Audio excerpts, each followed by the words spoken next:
Senhor amado, em nome de Jesus, Pai, te agradecemos, Pai, por mais uma vez termos o privilégio, a honra e a alegria de poder te adorar, Senhor, de poder engrandecer o teu nome como família,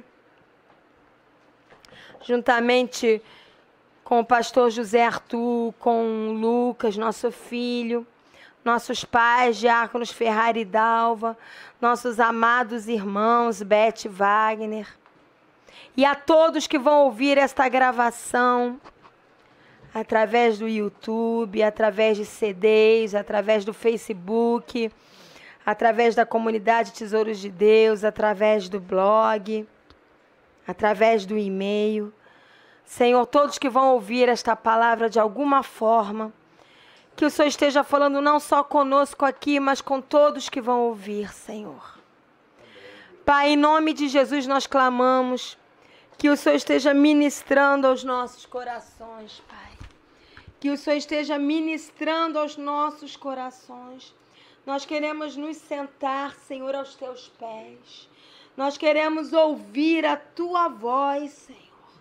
Não queremos ouvir a voz só de quem está ministrando, porque quem está ministrando é uma voz para expressar a tua voz.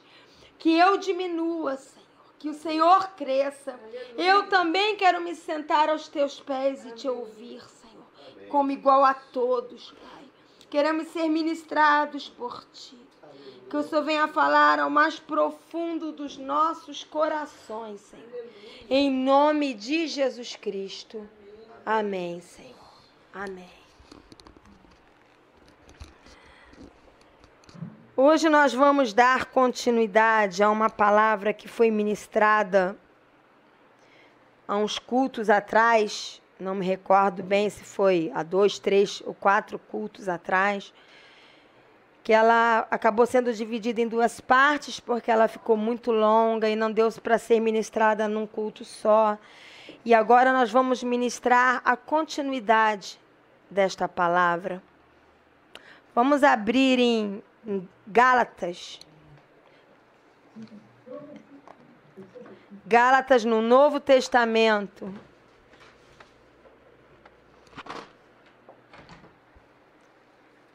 Gálatas, lá no Novo Testamento. Fica logo depois de 2 Coríntios. Gálatas, capítulo 1,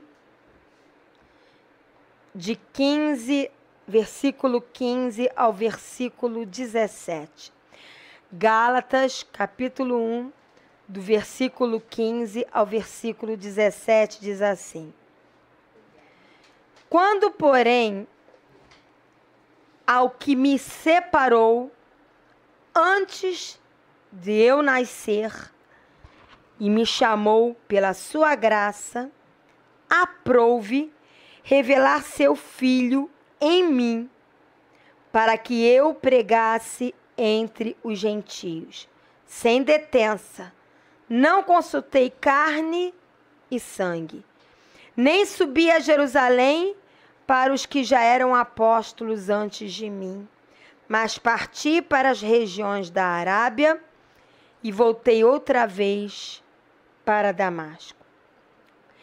Na realidade, quem está falando aqui é o apóstolo Paulo.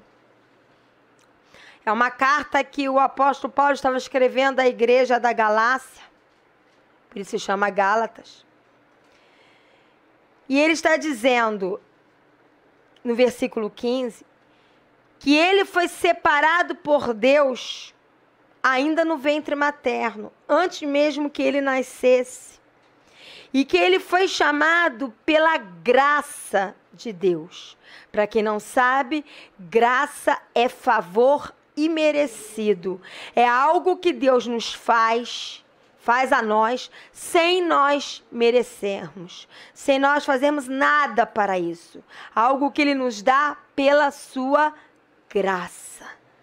E foi pela graça de Deus revelada em Jesus Cristo que o apóstolo Paulo foi separado e chamado para fazer a vontade de Deus. E no versículo 16 fala que aprouve isto é, foi vontade de Deus que ele revelasse Jesus Cristo, esse filho está com F maiúsculo no versículo 16, é Jesus, que Deus revelasse Jesus, seu filho, na vida do apóstolo Paulo. Para quem não sabe, o apóstolo Paulo, ele antes dele se converter no caminho de Damasco, ele era um perseguidor dos cristãos.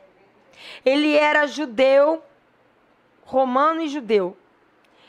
E ele era um cidadão romano, mas na verdade ele era judeu. E ele perseguia o povo que cria em Jesus Cristo, porque os judeus, até hoje, judeus não creem em Jesus Cristo. Só creem em Deus, não creem que Jesus é filho de Deus. E naquela época, quando Jesus veio como homem, operou milagres, ele era perseguido pelos religiosos judeus. Depois que ele morreu, ressuscitou ao terceiro dia, ascendeu e sentou-se à direita de Deus Pai, todos os homens que continuaram a obra e o ministério de Jesus Cristo aqui na terra, pregando sobre Jesus, operando milagres no nome de Jesus Cristo, levando vidas a conhecerem Jesus, também foram perseguidos pelos religiosos judeus. E o apóstolo Paulo, ele era um desses. O apóstolo Paulo tinha em suas mãos sangue de muitos cristãos. Ele ia com a sua tropa de exército e ele ia à frente, debaixo da autoridade dos sacerdotes judeus, e ele ia com autorização para entrar nas casas dos cristãos, arrastá-los para fora e matar famílias inteiras. Era isso que o apóstolo Paulo fazia antes de se converter. Matar cristãos. Só quando ele estava indo para matar mais uma leva de cristãos no caminho para Damasco, o próprio Senhor Jesus se revelou a ele.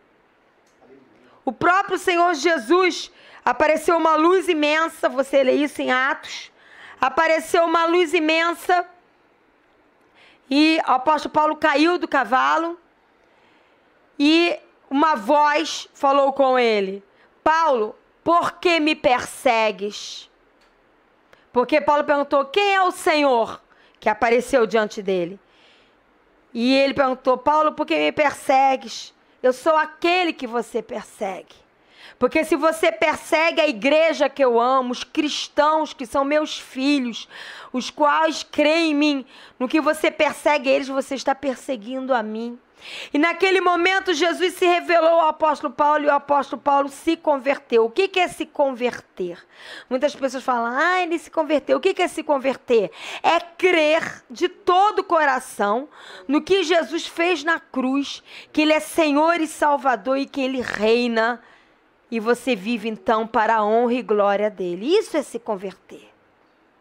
E naquele momento o apóstolo Paulo se converteu, ele se arrependeu de tudo que ele tinha feito aos cristãos, mostrando que sempre há uma segunda chance para qualquer pessoa, porque o apóstolo Paulo havia matado milhares de cristãos e o próprio Senhor Jesus se revelou a ele e o perdoou.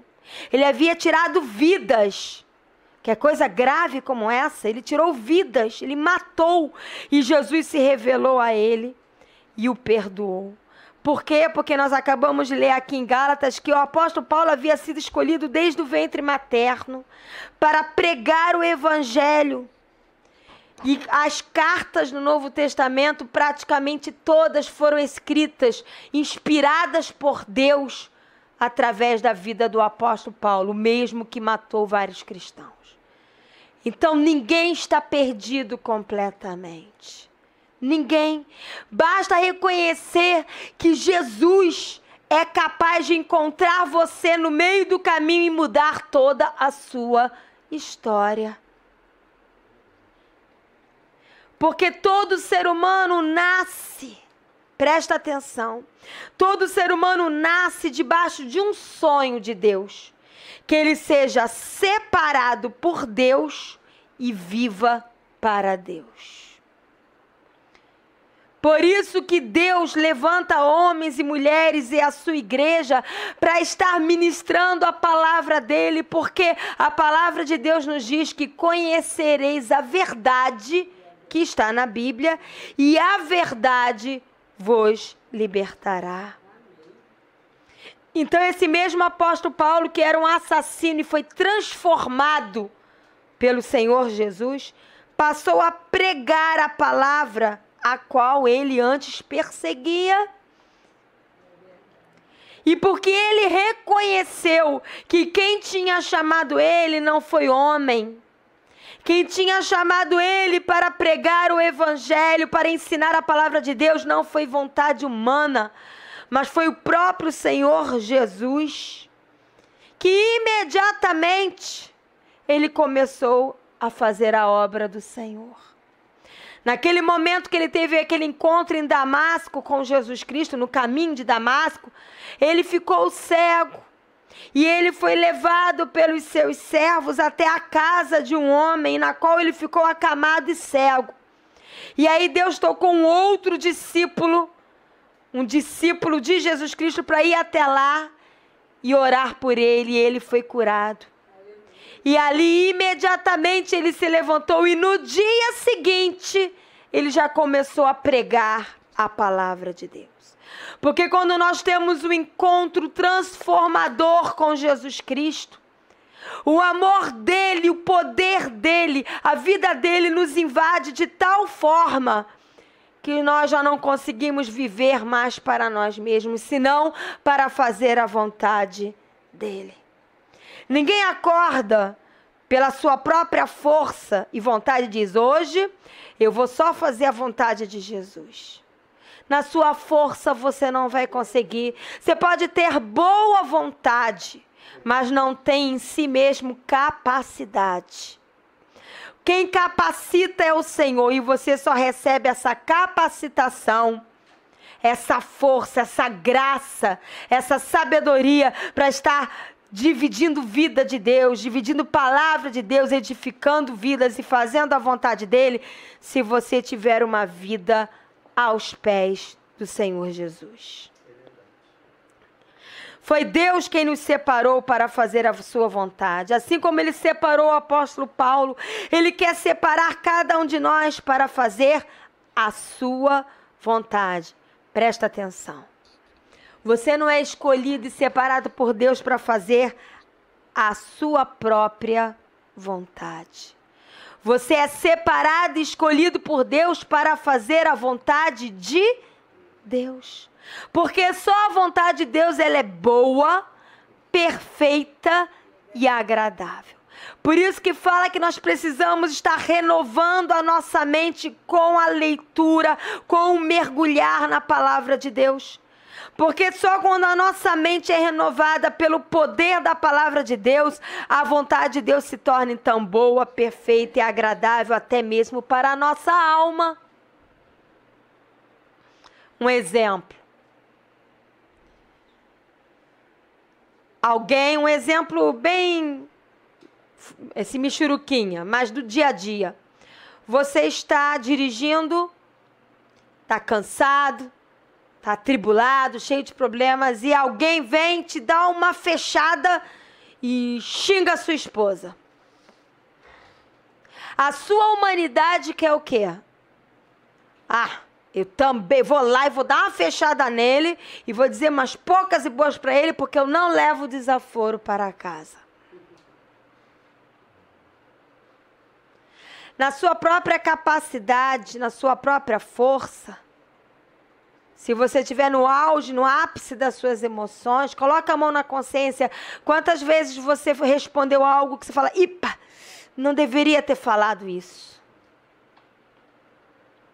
Isso pode acontecer com qualquer um de nós, mas cada vez que nós nos aproximamos mais de Jesus, cada vez que nós buscamos mais ao Senhor Jesus, cada vez que nós lemos mais a palavra, cada vez que nós nos separamos mais para Ele, cada vez mais que nós nos envolvemos em fazer a vontade dEle, a palavra de Deus nos diz que de glória em glória. O que é de glória em glória? É cada vez que você se expõe a Deus. Como você se expõe a Deus? Com uma vida de oração, com uma vida de leitura da Bíblia, com uma vida de obediência, com uma vida de adoração. Então, cada vez que você se expõe à glória de Deus, de glória em glória, você é transformado à imagem dele.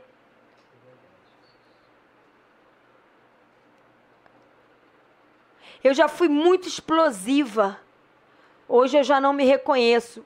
Mérito meu? Não. É porque cada vez que a gente lê mais a palavra e ora mais e busca mais a Deus, a gente dá espaço para que o Espírito Santo opere a mente e o coração de Jesus Cristo dentro de nós. Não adianta nós falarmos, eu vou mudar. Porque a palavra de Deus diz que tanto querer como realizar vem de Deus. Nenhum ser humano consegue mudar a si mesmo pela sua boa vontade ou seu esforço próprio. Você escolhe, a escolha é nossa. Mas quem opera o querer e o realizar é Deus. E Ele só pode operar nas nossas vidas se de todo o coração nós nos humilhamos e nos rendemos e dizemos, eu não posso. Eu até quero. E esse querer foi Deus que me deu. Mas se eu só querer não vai adiantar. Se eu só quiser não vai adiantar.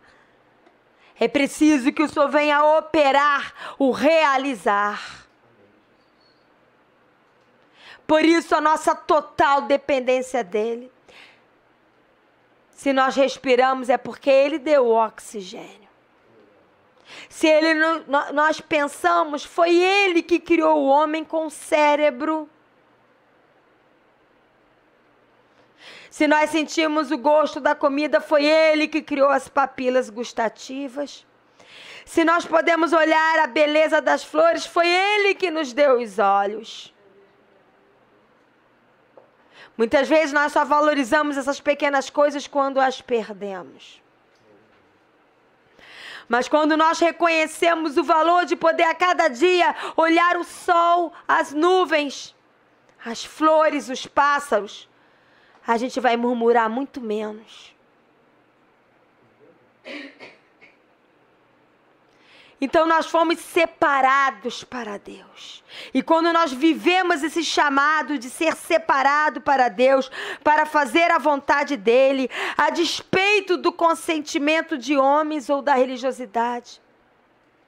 Você não precisa da autorização de homens para fazer a vontade de Deus.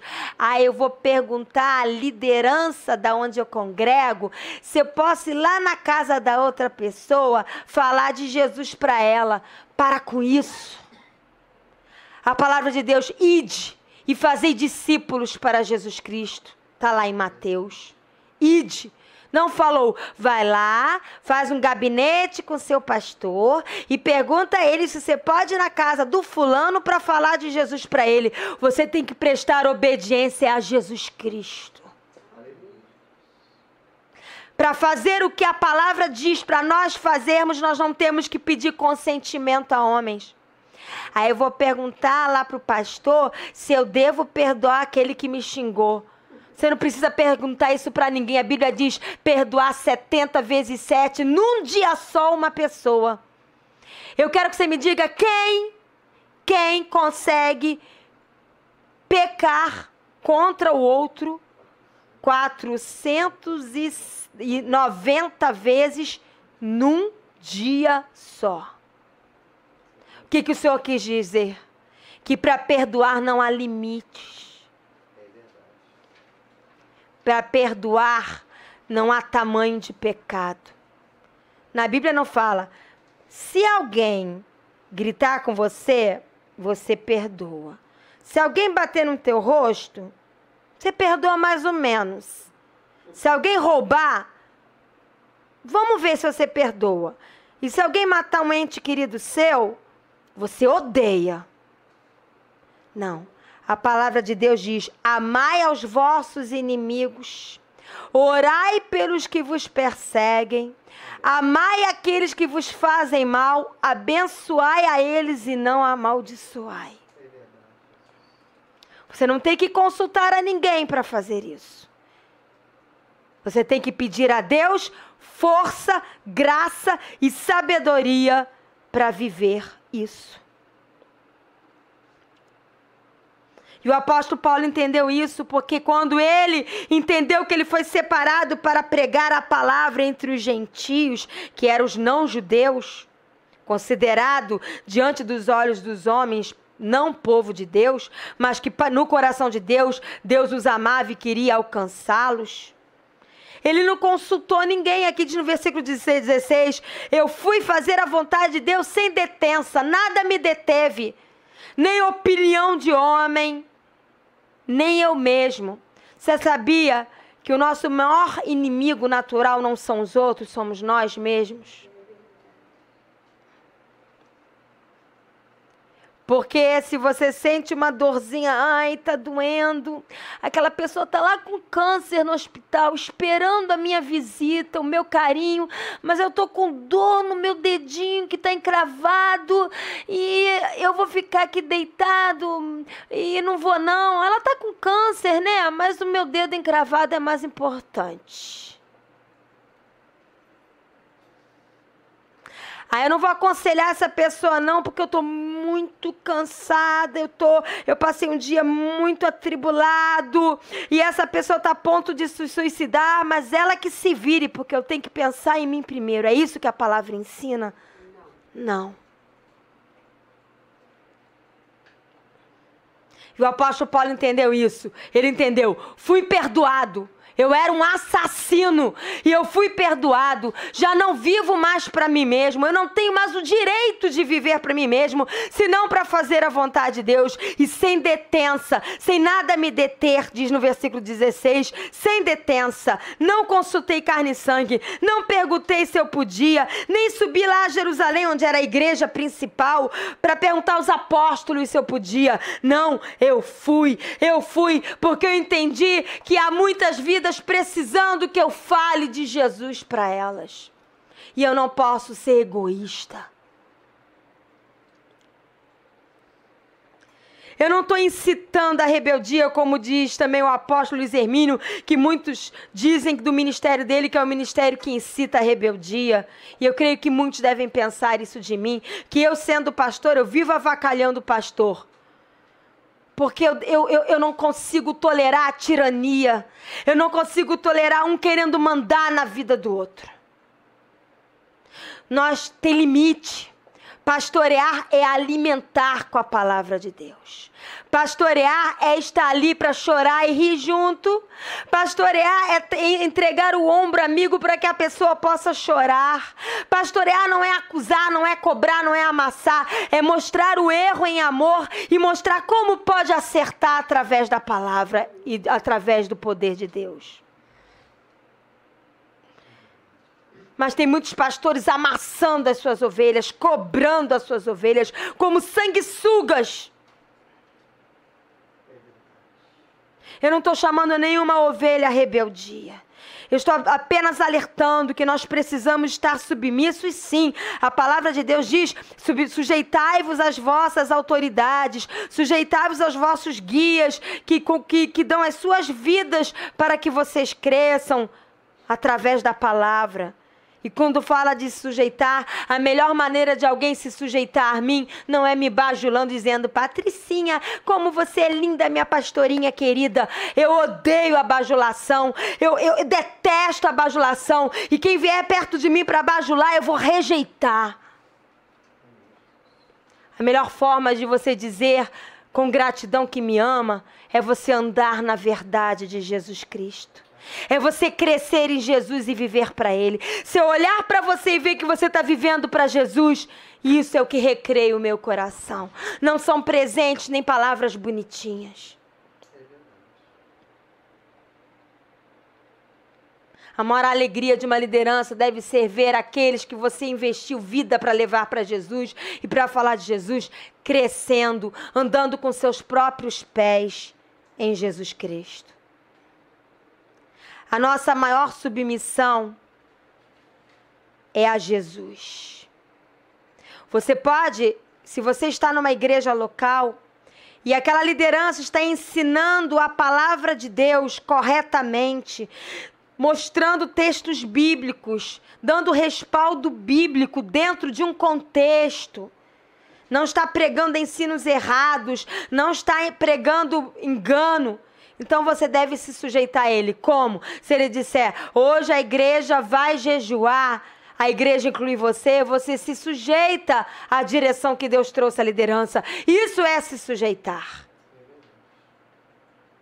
Mas liderança não pode mandar no seu casamento, entrar pela sua porta dentro e dizer, eu quero que de agora em diante o lençol de vocês seja dessa cor, que vocês só comam isso, e que o ventilador de vocês rode assim, e que a casa de vocês seja arrumada assim. Não.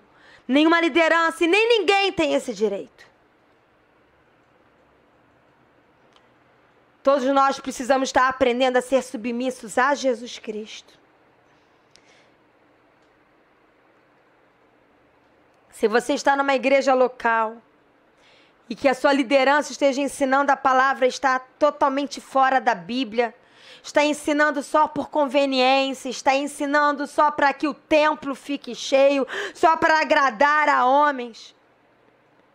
Se você continuar seguindo essa liderança, você vai permanecer no engano, no erro, na obstinação e na escravidão de doutrinas humanas. Por isso a importância de você estar lendo a Bíblia, para que você tenha o bom senso e o equilíbrio de comparar o que a pessoa está ministrando à luz da palavra de Deus. Eu não acredito em pregações em que pega um versículo só e sai pregando. Quem tem me acompanhado a ministrar a palavra ela é recheada de textos bíblicos, porque para mim, palavra tem que ter respaldo bíblico. Porque o que nos interessa é o que a Bíblia nos fala. Então, como eu disse, a nossa maior submissão tem que ser para com Deus e para com a sua palavra. Pois a vontade de Deus tem que estar acima de tudo e de todos. Vamos abrir lá em Hebreus 13. Quem puder deixar marcadinho aí em Gálatas, tiver a fitinha na Bíblia, ou alguma forma de marcar. E vamos abrir em Hebreus mais adiante, antes de Tiago. Hebreus 13, 17, olha o que diz. Hebreus capítulo 13, versículo 17, diz assim. Obedecer ao que eu falei, eu estou lendo, viu? Eu falei, mas eu gosto de mostrar na Bíblia. Obedecer aos vossos guias e sede submissos para com eles. Mas que tipo de guia? Que tipo de liderança? Olha, diz aqui. Pois velam por vossa alma como quem deve prestar contas, para que façam isto com alegria e não gemendo, porque isto não aproveita a vós outros. Verdadeira liderança é aquele que vela. O que é velar? É vigiar, é investir, é estar presente. Liderança é aquele que vela pelo outro em oração, ora sem cessar pelo outro, se coloca à disposição para ajudar. Isso é uma verdadeira liderança. Essas devem ser obedecidas e abençoadas. Olha o que diz em Gálatas 5, 1. Volta para Gálatas, só que capítulo 5, versículo 1. Gálatas 5:1 diz assim: para a liberdade foi que Cristo nos libertou. Você foi liberto das algemas de Satanás, das correntes das trevas. Você foi liberto da escravidão do pecado para ser livre para Cristo. Livre para quê? Livre para viver a Bíblia, livre para amar, livre para perdoar, livre da amargura, livre para obedecer, livre para adorar. Liberdade não é libertinagem. Ah, agora eu sou livre em Jesus, posso fazer o que eu quero. Você é livre para fazer o que Ele quer. Mas diz aqui, para a liberdade foi que Cristo nos libertou. Permanecei, pois, firmes, e não vos submetais de novo ao jugo da escravidão. Quando você obedece liderança, ou homem, ou qualquer que seja, de uma forma obstinada e cega, sem comparar o que a pessoa está falando com a Bíblia, que é a verdade, você está se colocando de novo à escravidão. Antes você era escravo das trevas, agora você é escravo de homens. Não se coloque debaixo de escravidão novamente. Seja livre para obedecer o que a Bíblia diz. 2 Coríntios. Volta um pouquinho. Carta de 2 para a igreja de Corinto, né? 2 Coríntios 11, 19 a 20. 11, de 19 a 20. Olha o que diz. 2 Coríntios 11, de 19 a 20, diz assim: porque sendo vós sensatos, de boa mente tolerais os insensatos. O apóstolo Paulo está escrevendo para os nossos irmãos que se reuniam lá na igreja da cidade de Corinto, dizendo: vocês são tão sensatos, se dizem tão sensatos em Deus, e de boa mente estão tolerando a insensatez. 20. Tolerais quem vos escravize, quem vos devore, quem vos detenha, quem se exalte, quem vos esbofeteie no rosto. Numa outra versão, que também é a Bíblia, King James, o meu esposo está me mostrando, que diz assim, no versículo 19, assim vós que sois tão lúcidos, certamente sabeis acolher os desequilibrados. Insensatos é comparado a desequilibrados, e quando você começa a dar ouvidos a desequilibrados, a insensatos, você está tolerando ser escravizado de novo por argumentações e por ministrações insensatas e desequilibradas. E aí você começa a ser devorado por essas palavras, já não se lembra mais do que o próprio Deus fala na Bíblia.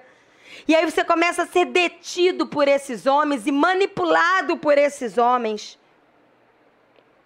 E você dá o seu rosto para ser esbofeteado por ensinos errados. Em 1 Coríntios, volta um pouquinho, 1 Coríntios 7, de 17 a 24. 1 Coríntios 7, de 17 a 24, olha o que diz. 1 Coríntios 7, de 17 a 24.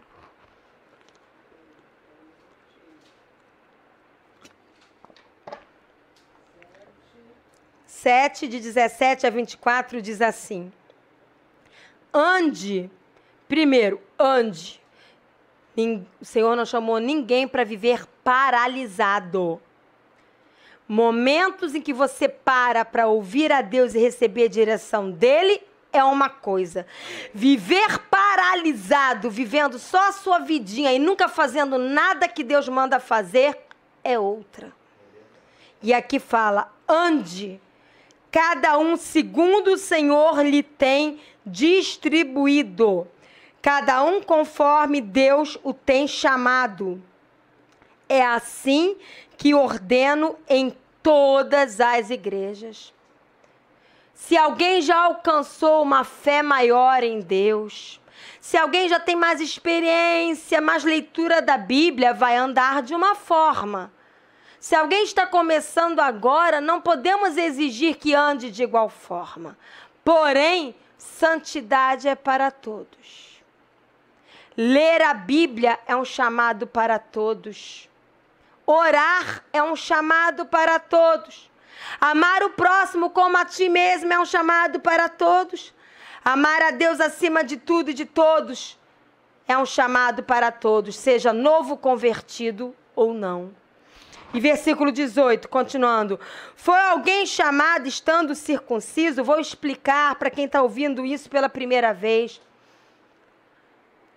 Lá nos judeus havia-se o costume que foi dado por Deus, lá no Velho Testamento, que quando o neném macho, né, o menino, nascesse, tinha que circuncidar O órgão genital masculino, na sua extremidade, existe uma pelezinha.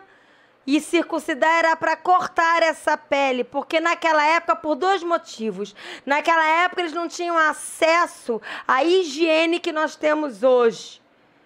Então, essa pelezinha, ela causava muitas enfermidades. Além do que, era um sinal quando se tirava essa pelezinha, era um sinal diante de Deus de que aquele menino era consagrado ao Senhor para ter um coração puro. Mas isso foi no Velho Testamento. Nós hoje, na Velha Aliança, hoje nós estamos vivendo na Nova Aliança em Jesus Cristo. E nós não temos mais que circuncidar o órgão genital masculino, temos que circuncidar os nossos corações. Na realidade, o que não pode mais haver é essa pele sobre os nossos corações, encobertando todo tipo de imundícia nos nossos corações. Nós temos que desnudar, arrancar esta pele através do poder do Senhor Jesus nos nossos corações, para que não haja impureza nos nossos corações e os nossos corações possam ser santificados e purificados pela lavagem da palavra de Deus. E aí diz aqui no 18, foi alguém chamado estando circunciso? Não desfaça a circuncisão. Se alguém foi chamado para seguir a Jesus Cristo e já foi circuncidado, não tem problema, é o que está dizendo. Foi alguém chamado estando incircunciso? Não se faça circuncidar. Se você se converteu e você não era judeu e não é circunciso, não tem problema. Porque Jesus não está ligando para isso. Jesus agora quer o coração. Porque Jesus não vê a aparência, Jesus vê o coração. 19. A circuncisão em si não é nada. A incircuncisão também não é nada. Isto é, não importa se você é circuncidado ou não, o apóstolo Paulo está falando para o povo. Nada disso tem importância.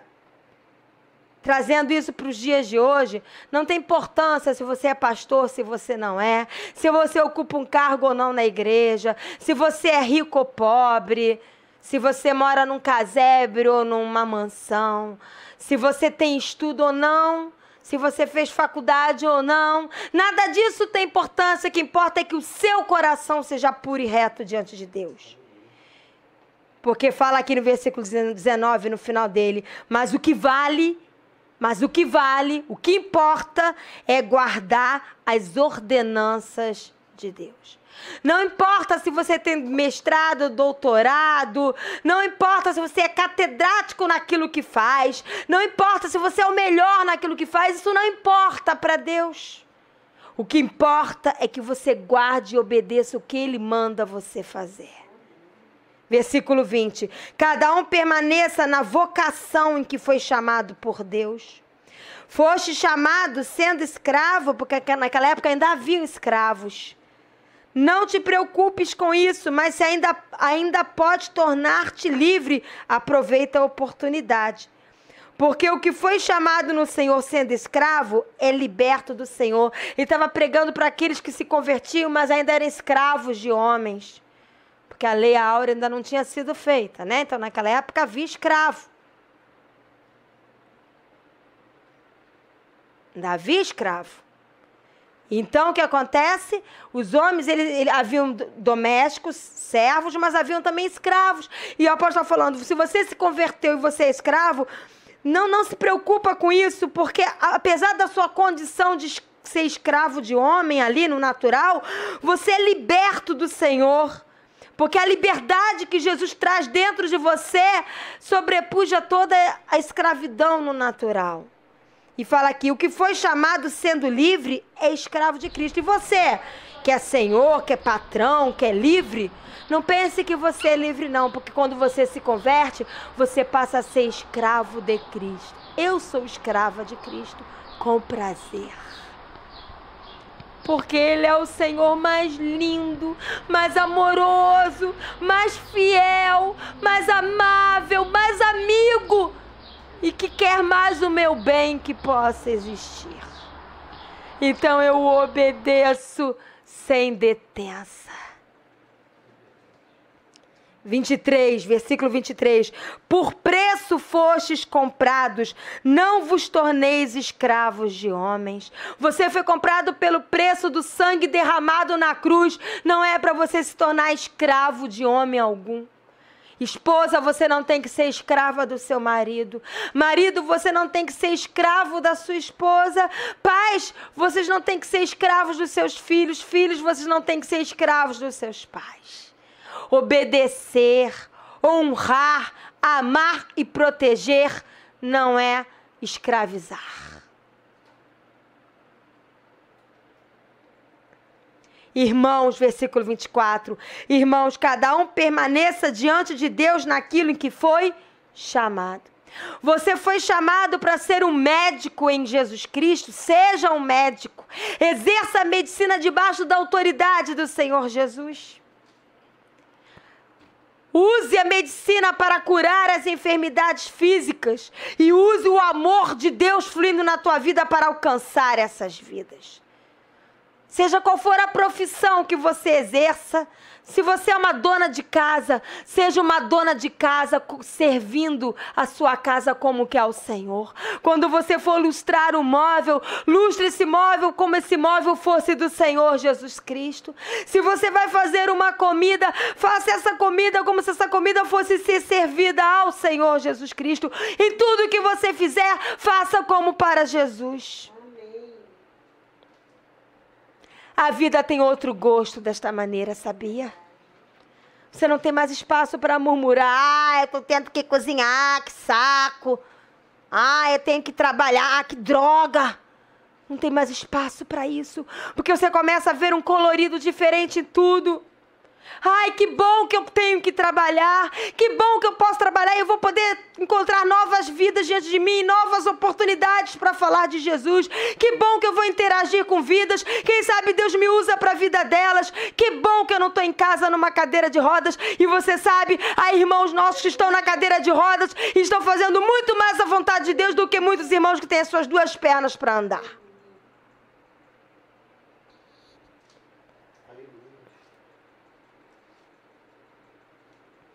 Gálatas 2.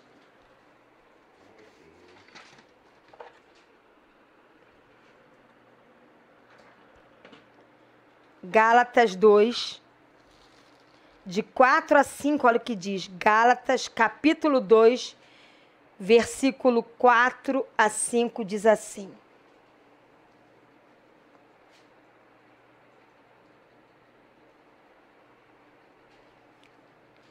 Se você ler os versículos anteriores, mostra que o apóstolo Paulo, juntamente com Barnabé e Tito, que eram apóstolos também, subiram até Jerusalém, em obediência a uma revelação do Senhor, para expor o evangelho diante deles, falar para eles o que eles estavam pregando para os gentios. E aí alguns deles queriam que Tito, que não era circuncidado, se circuncidasse, né? Eles ainda estavam presos a isso, precisavam ser libertos disso. E aí no versículo 4, o apóstolo Paulo fala assim, de Gálatas 2. E isto por causa dos falsos irmãos. Não está falando de falsos que não creem em Jesus. Está falando de falsos irmãos. Não pense que dentro do povo de Deus só tem trigo, não. Tem joio também. Tem a falsidade também. E aqui diz, e isto por causa dos falsos irmãos que se entremeteram, se colocaram se filtraram dentro do nosso meio, com o fim de espreitar a nossa liberdade que temos em Cristo Jesus e reduzir-nos à escravidão. Muitos falsos irmãos se infiltram no meio do povo de Deus com ensinos errados para levar essas pessoas que eram livres em Jesus a ficarem escravos de homens. E diz no versículo 5, aos quais nem ainda por uma hora nos submetemos. Você não tem que se submeter a esses falsos irmãos que pregam mentira, que pregam engano. Você não tem que se submeter a eles nem por uma hora. Versículo 5 ainda, para que a verdade do Evangelho está na Bíblia. Pastora, como é que eu posso saber o que é verdade? Leia a Bíblia. Leia a Bíblia, leia a Bíblia. Quer saber qual é a verdade? Leia a Bíblia, a verdade está na Bíblia. Diz no versículo 5, para que a verdade do Evangelho permanecesse entre vós. Continuando, versículo 6. E quanto àqueles, isto é, aqueles falsos irmãos que pareciam ser de maior influência, quais tenham sido outrora, não me interessa. Deus não aceita a aparência do homem. Esses, digo, que me pareciam ser alguma coisa, nada me acrescentaram. O que ele quis dizer? Eles podiam ter até cargo importante, inteligentes, falar bonito, podiam até ser lideranças. Tô nem aí, porque Deus não vê a aparência, Deus vê o coração. O que me importa é que se fale o que está na Bíblia, a verdade. Eles nada me acrescentaram, porque o que eles falavam não estava na Bíblia. Versículo 7. Antes, pelo contrário, quando viram que o evangelho da incircuncisão me fora confiado, como a Pedro o da circuncisão, pois aquele que operou eficazmente em Pedro para o apostolado da circuncisão, também operou eficazmente em mim para com os gentios. É porque o apóstolo Pedro, que foi discípulo de Jesus Cristo, ele foi levantado para pregar para os judeus, pregar Jesus para os judeus. Por isso que fala apostolado da circuncisão, porque os judeus tinham o costume da circuncisão. Já o apóstolo Paulo, ele foi levantado para levar a palavra de Deus para o povo que não era judeu. Versículo 9. E quando aqueles que estavam lá em Jerusalém reconheceram a graça de Deus que me foi dada, Tiago, Cefas e João, que eram reputados colunas, eles eram apóstolos, me estenderam a mim e a Barnabé a destra de comunhão, a fim de que nós fôssemos para os gentios e eles para a circuncisão. Depois que o apóstolo Paulo, junto com os outros, expuseram diante deles a graça do Evangelho, a verdade do Evangelho, eles mesmos reconheceram que Jesus estava operando através do apóstolo Paulo, estenderam a mão da comunhão, abençoaram eles e disseram, vão, continuem pregando o Evangelho. Nós não temos que nos paralisar ou nos escravizar com enganos, com ensinos errados de falsos irmãos. Então, a primeira coisa que nós aprendemos aqui é que nós somos chamados a ser separados por Deus e para Deus, independente da aprovação humana. Ainda que para seguir a Jesus Cristo e fazer a vontade dele, ser separado para ele, isso afaste muitos de você. Muitos dos seus ditos, entre aspas, amigos vão embora.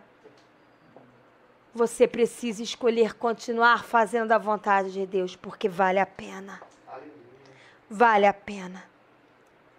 Outra virtude de um verdadeiro cristão para a qual nós somos chamados, é que nós precisamos diminuir para que conheçam a Cristo. Enquanto nós quisermos ser espiritual o bam, o conhecedor, o que detém toda a verdade, aquele que tem resposta para tudo, enquanto nós queremos ficar debaixo de holofote, que todos os homens olhem para nós, Jesus não pode ser glorificado através de nós. Nós precisamos diminuir para que o Senhor cresça. Diminuir para que o Senhor Jesus seja glorificado. Olha o que diz em Gálatas 1, 18 a 24. Isso fala de humildade. A soberba precede a grande queda, a ruína. E a humildade precede a honra que vem de Deus. Aleluia. Gálatas 1, 18 a 24. Gálatas 1, 18 a 24 diz assim: decorridos 3 anos, presta atenção, tá, o apóstolo Paulo está contando. Depois que passaram 3 anos, então subi a Jerusalém, onde estava a igreja sede, né? Para avistar-me com Cefas, e permaneci com ele 15 dias. E não vi outro dos apóstolos, senão Tiago, o irmão do Senhor Jesus. Ora, acerca do que vos escrevo, eis que diante de Deus testifico que não minto. Depois fui para as regiões da Síria e da Cilícia. Olha, presta atenção. E não era conhecido de vista das igrejas da Judéia, que estavam em Cristo. Eles ouviam somente dizer: aquele que antes nos perseguia, agora prega a fé. Lembra que eu falei no início? Que outrora procurava destruir. E glorificavam a Deus a meu respeito. Ele não era famoso na igreja da Judéia, nas igrejas que estavam na Judéia. O apóstolo Paulo não era famoso, pelo contrário, eles conheciam o apóstolo Paulo como aquele que perseguia e matava os cristãos. Mas quando eles ouviram falar que aquele que antes fazia isso, agora estava pregando a fé, pregando o evangelho, e muitos estavam se convertendo, então eles colocaram o apóstolo Paulo num pedestal. É isso que está escrito aqui? Não. Eles glorificavam a Deus por causa do apóstolo Paulo, pelo testemunho do apóstolo Paulo. O seu testemunho de vida não deve ser para enaltecer você. Veja, eu leio 5 capítulos da Bíblia por dia. Glórias a mim. Não. Veja, eu ajudo todo dia uma família carente. Glórias a mim. A palavra de Deus diz que tua mão direita faz, a esquerda não saiba. Para que a glória não seja dada a homens, e sim a Deus. E a recompensa não vem de homens, mas vem de Deus, que tudo vê no secreto. Quando você faz alguma coisa para que você seja reconhecido, para que aplaudam você, para que elogiem você, para digam como você é especial, a sua motivação não foi glorificar a Jesus, nem agradá-lo, foi agradar a você mesmo. Você não deve se compadecer de outro e ajudar a outro para que os homens aplaudam você, mas para que o Senhor seja glorificado e as vidas que o Senhor ama sejam abençoadas, ainda que ninguém nunca reconheça isso.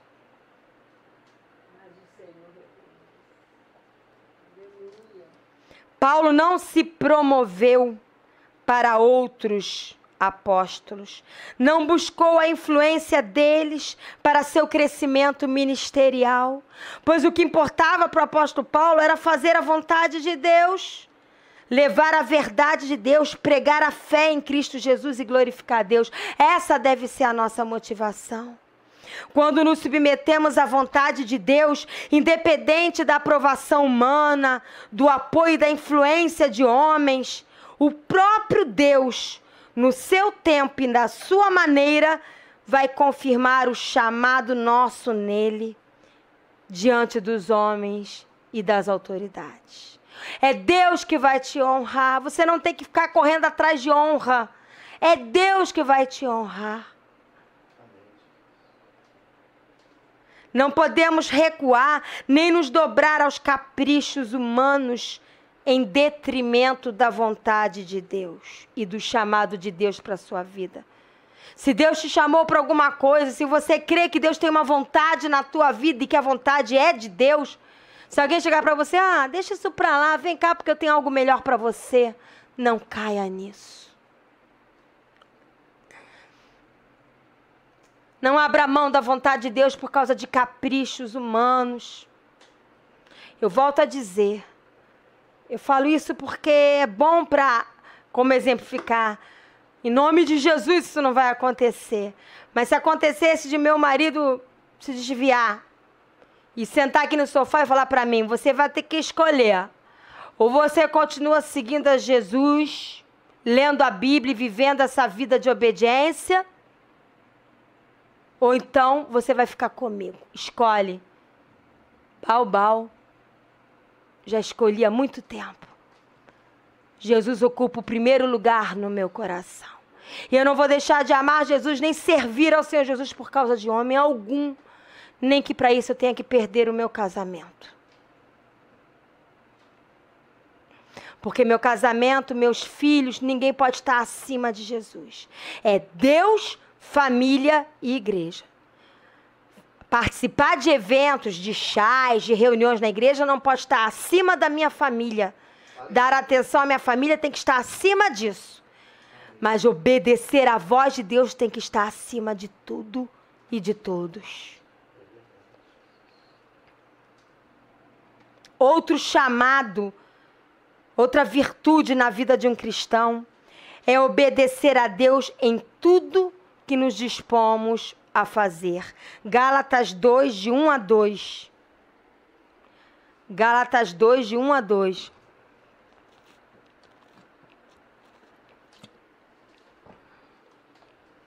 Gálatas capítulo 2, versículo 1 a 2 diz assim: 14 anos depois, subi outra vez a Jerusalém com Barnabé, levando também a Tito. Subi em obediência a uma revelação. Até aí. O apóstolo Paulo, ele não ficava de profeta em profeta buscando revelação. Onde você vai, irmão? Vou lá naquela casa porque lá tem um profeta que entrega toda a minha vida. Isso é adivinhação. Isso não é de Deus.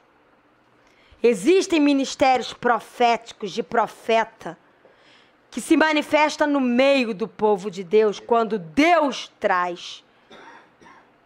Não existe profissão de profeta. Existe profissão de necromante, que fica lá lendo a mão dos outros e adivinhando a vida dos outros. Isso é das trevas. Profeta não é adivinho nem necromante. Não tem que ficar lá na sua casa recebendo aquela fila para ficar dizendo o que Deus vai fazer na vida do outro. Se nós precisamos aprender a ler a Bíblia, a sentar aos pés do Senhor Jesus e ouvir dele: Jesus, o que tu queres da minha vida? Me ensina os passos. Me ensina a escolher segundo o teu coração. Eu quero aprender aos teus pés. E ele se revela um coração disposto a obedecer. Por isso ele se revelou ao apóstolo Paulo, porque o apóstolo Paulo aprendeu a ter uma vida de intimidade e obediência a Jesus. Tudo tem o tempo e a maneira de Deus. Nós não podemos colocar a carroça na frente dos bois. Quando é para destruir, a gente faz isso, a gente sai atropelando.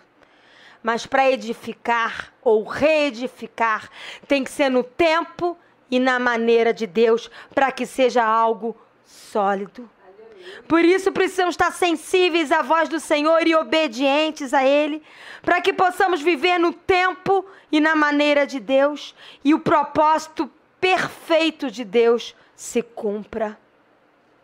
O apóstolo Paulo já podia ter buscado o apoio e a influência de outros apóstolos há muito tempo, mas ele não fez isso. Ele não fez isso.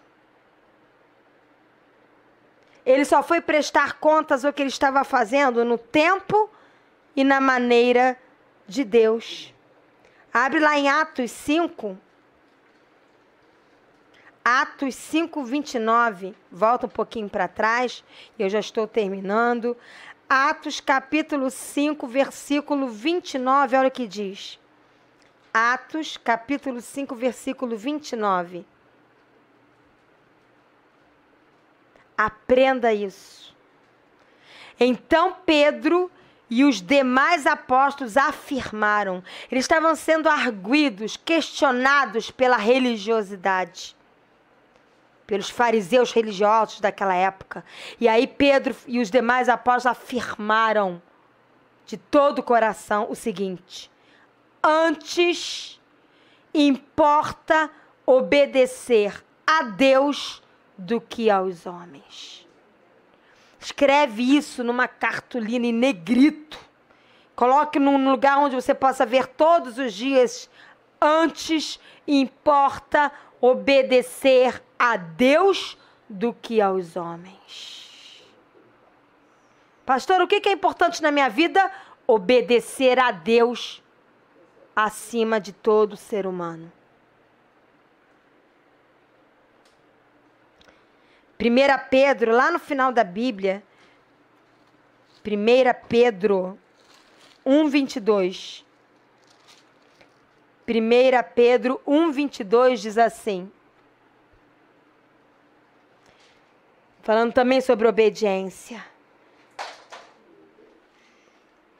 1 Pedro 1:22 diz assim: tendo purificado a vossa alma. Como é que a nossa alma é purificada? Pelo lavar regenerador da palavra de Deus. O nosso espírito, ele é purificado pelo sangue de Jesus Cristo. Nós somos libertos pelo sangue de Jesus, salvos pelo sangue de Jesus. Mas a nossa alma, a nossa mente, as nossas emoções, a maneira de nós pensarmos é restaurado, é renovado, é purificado pela palavra de Deus. E continua aqui: tendo purificado a vossa alma pela vossa obediência à verdade. Obediência à verdade. A verdade é o quê? A palavra de Deus. Tendo em vista o quê? Quando você obedece à verdade, qual é a motivação? O amor fraternal não fingido. Amai-vos de coração uns aos outros ardentemente. Pastora, quando é que eu sei que eu estou obedecendo à verdade? Quando você aprende de fato a amar uns aos outros ardentemente. Porque a essência de Deus é o amor. Escolher obedecer a Deus vai purificar a nossa alma e vai nos levar a fluir no poder e no amor de Deus. E porque nós aprendemos então a amar o próximo, nós aprendemos a nos lembrar dos mais desfavorecidos. Volta lá para Gálatas 2:10. Ai, pastora, a senhora anda, passeia pela Bíblia. Passeio mesmo. Eu amo a palavra, se você quer saber. Eu amo a Bíblia. Eu não vivo sem ela. Eu não sou vivo sem a palavra de Deus. E eu não prego sem ela. Eu não prego historinha agradável. Eu prego a Bíblia. Gálatas 2:10, olha o que diz. Gálatas 2:10. Eles separaram, nós lemos antes que eles separaram Paulo e Barnabé, no versículo 9, que eu já li para vocês, eles reconheceram que Paulo e Barnabé eram homens de Deus, estavam pregando a verdade, e estenderam a mão de comunhão e abençoaram eles. E disseram assim: vão, continuem pregando o evangelho. Aí no versículo 10 falaram: recomendando-nos somente que nos lembrássemos dos pobres, o que também me esforcei por fazer. Aleluia. Ninguém é salvo pelas obras. Eu sou tão bonzinho, então eu sou salvo. Não, ninguém é salvo pelas obras. Porque existem campanhas aí para ajudar necessitados, feitas por pessoas que vivem uma vida devassa, que vivem uma vida totalmente contrária a Deus. Então, ser, entre aspas, bonzinho é para massagear o ego. Não é porque quer amar a Deus e amar o próximo. Então, obras não salvam ninguém, mas fé sem obras é morta. Então você é salvo pela fé em Jesus e permanece salvo pelas obras. Você é salvo pela fé em Jesus e permanece salvo pelas obras. E o que são obras se não obedecer à palavra de Deus? A palavra de Deus: amai-vos cordialmente uns aos outros, supri as necessidades uns dos outros, acolhei o órfão e as viúvas, praticai a hospitalidade, consolai-vos uns aos outros, encorajai-vos uns aos outros, dividi o que tem uns com os outros. Então, obras é obedecer à palavra.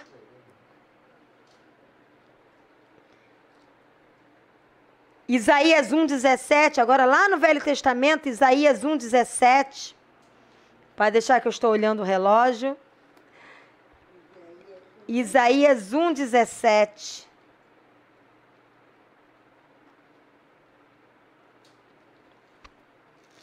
Primeiro capítulo de Isaías, do profeta, do livro do profeta Isaías. Isaías 1,17 diz assim: aprendei a fazer o bem. Fazer o bem é um aprendizado aos pés do Senhor Jesus. Aprendei a fazer o bem, atendei à justiça. Justiça sua, das suas próprias mãos? Não, justiça de Deus. Repreendei ao opressor. E quando fala de repreender ao opressor, não é chegar e sair dando supapo nele. Não. Pois a palavra diz para nós orarmos pelos que nos perseguem. Sabe qual a melhor maneira de você repreender alguém que está oprimindo o outro? Dando seu testemunho de amor e amando o outro. Porque o amor constrange. A resposta branda desvia o furor. E as suas atitudes permeadas do amor de Deus constrange o outro. É a tal soco com luva de pelica, no ditado popular. E continua aqui: defendei o direito do órfão, pleitear a causa das viúvas. Por que fala tanto sobre órfãos e viúvas? Porque naquela época eram os mais desfavorecidos, que naquela época a mulher não tinha direito a nada, então ela dependia de tudo do seu marido. Isso mudou com Jesus Cristo, mas naquela época, e quem era órfão então era desfavorecido ao extremo, não tinha família, não tinha mais seus pais, então os órfãos e as viúvas eram os mais desfavorecidos, por isso que Jesus sempre os usa como exemplo, mas existem outras situações em que as pessoas ficam desfavorecidas e que nós devemos nos importar. Tiago 1,27. Tiago, depois de Hebreus, lá no Novo Testamento, lá para o final, Tiago 1,27 diz, Tiago 1,27. Vou ler desde o 26.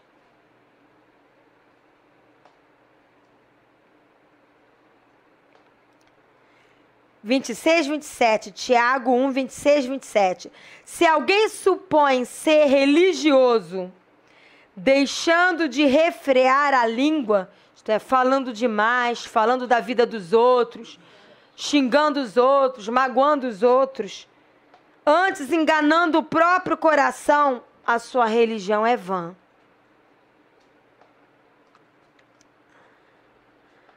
Uma das maneiras de expressar que você está aos pés do Senhor é que você é mais comedido no falar. Você ouve mais do que fala. A não ser quando você está pregando, né? Fora isso, antigamente eu rebatia muito o que falavam para mim, agora eu ouço mais. Eu aprendi a não rebater nada do que me falam. Às vezes ainda rebato, mas muito pouco.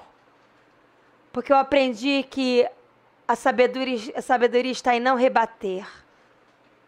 Porque não somos nós que mudamos ninguém. É o Senhor quem muda. E aí diz aqui, no versículo 27, a religião pura e sem mácula, se você quer viver uma religião segundo o coração de Deus, de pureza, sem mancha, mácula é sem mancha, para com o nosso Deus e Pai é esta: visitar os órfãos e as viúvas nas suas tribulações, e a si mesmo guardar-se incontaminado do mundo.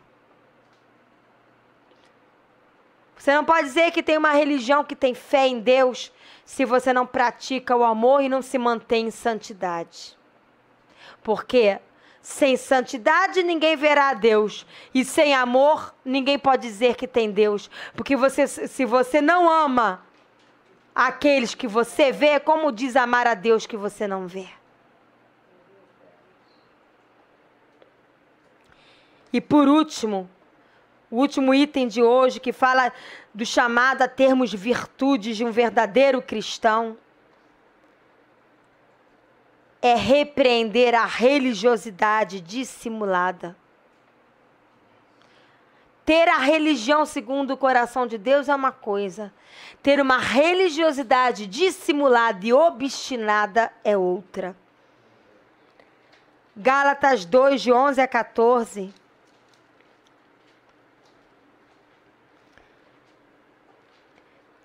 Gálatas 2, de 11 a 14, diz assim, Gálatas 2, de 11 a 14. Quando, porém, Cefas veio a Antioquia, resisti-lhe face a face, porque se tornara repreensível. Com efeito, antes de chegarem alguns da parte de Tiago, comia com os gentios. Quando, porém, chegaram, afastou-se e por fim veio a apartar-se, temendo os da circuncisão. E também os demais judeus dissimularam com ele, a ponto de o próprio Barnabé ter se deixado levar pela dissimulação deles. Quando, porém, vi que não procediam corretamente, segundo a verdade do Evangelho, disse a Cefas na presença de todos: se sendo tu judeu vives como gentio e não como judeu, por que obrigas os gentios a viverem como judeus? Que isso, pastor? Eu não entendi nada. O que está dizendo aqui? Cefas já havia se convertido.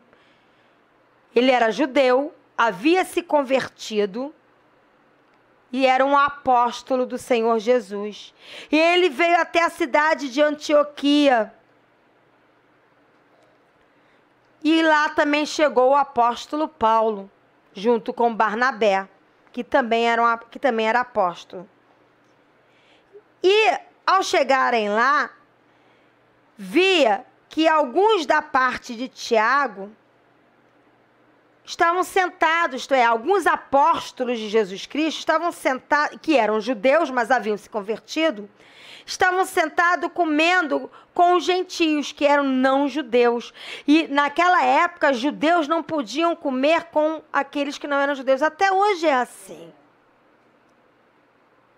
Porque comer naquela época, sentar-se à mesa para comer naquela época, falava de comunhão, de dividir coração, dividir intimidade. E os judeus não podiam se sentar à mesa para comer com quem não era judeu. Mas eles haviam se convertido, eles entenderam que podiam sentar-se para comer com gentios. Então eles estavam sentados para comer com gentios. Porém, quando começaram a chegar alguns judeus, amigos deles, do passado, eles se afastaram